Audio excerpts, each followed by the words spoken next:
محمد نبينا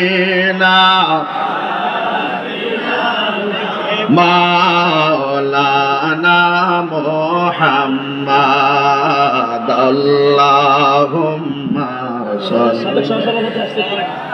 এই মসজিদের সাবেক সভাপতি আইছে। ও সভাপতি, মাশাআল্লাহ। তিনি কিছু দিবনি মসজিদে? ওরে বাপরে, কে আর বাপ দিয়ে বসে। মসজিদের সভাপতি তিনি নগদ দিয়া দিচ্ছেন। সাবেক সভাপতি তিনি মসজিদের নগদ দিয়া দিলেন ৫,০০০ টাকা। বলেন মারহাবা। বাজানো টেহা দিলে তো সারা রাতে দিবেন। এখন আমি কি করতাম, মহাশ্রী করতাম নি? এটা কমিটিতে করছি কোন? ওকে। তবে যারা দিতে চান ১৫০০ করে আমরা কাগজ দিয়ে পাঠিয়ে দিচ্ছি, টুকরা টুকরা। আপনার নামটা, মোবাইল নাম্বারটা দিয়ে, গ্রামের নামটা দিয়ে আমার কাছে পাঠাইন, আমরা কয়ে দেবো। কিছু টুকরা টুকরা কাগজ করে ঘুরে ফুলা মানে বিক্রি ফাড়াই ফাড়াই বয়াইবেন। আস্তে আস্তে ৫০০, ১০০০ এমনি লেখাই দোক। এই টুকরাগুলো নিয়ে আসেন। মহিলা প্যান্ডেলও যান, এইভাবে অনেক হতে পারে। হ্যাঁ, আল্লাহ যেন কবুল করে, আমিন কন। যাক, আমার নগদ মনে হয় প্রায় ৫০,০০০ কাছাকাছি উঠতে গেছে, যা দেখতেছি প্রায় মোটামুটি। আলহামদুলিল্লাহ। সবাই কি এবার খুশি হয়েছেন তো ইনশাল্লাহ? তো দান করলে লাভ আছে না নাই? আরো দিন আছে না নাই?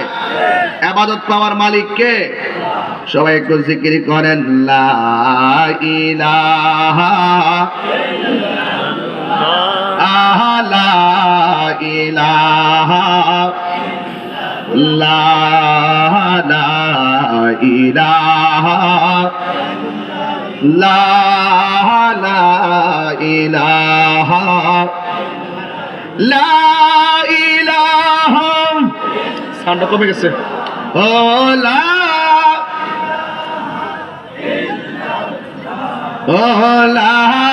ইলাহা ইল্লাল্লাহ লা ইলাহা লা ইলাহা লা ইলাহা ইল্লাল্লাহ মুহাম্মাদুর রাসূলুল্লাহ সাল্লাল্লাহু আলাইহি ওয়াসাল্লাম। একটা জবান বন্ধ রাখবেন না, মহব্বতে মায়ার সুরে বলুন সুবহানাল্লাহ। সেজদা পাওয়ার মালিক কে? এই আওয়াজে মানি না, জবান খুলে বলো কে? আর আওয়াজ করে বলি কে? সেজদা পাওয়ার মালিক আমার আল্লাহ। আমার নবী, আপনার নবী বলেছেন, আফদালুল ইবাদাতুস সালাত, সর্বোত্তম ইবাদত হলো নামাজ। আমার নবী আরেক জায়গায় বলেন, এই পৃথিবীর মানুষ যত কর্ম করবে, আমল করবে, হাসরের ময়দান যেদিন শুরু হবে, সেই দিন আমার আল্লাহ সব আমলের হিসাব নিব। সর্বপ্রথম হিসাব নিবে নামাজের হিসাব। ওই নামাজ আমরা চাই কি চাই না?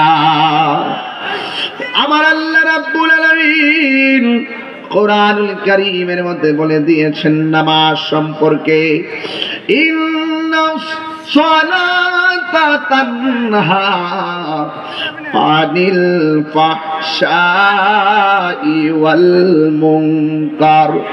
আল্লাহ রাব্বুল আলামিন বলেন, নিশ্চয়ই নামাজ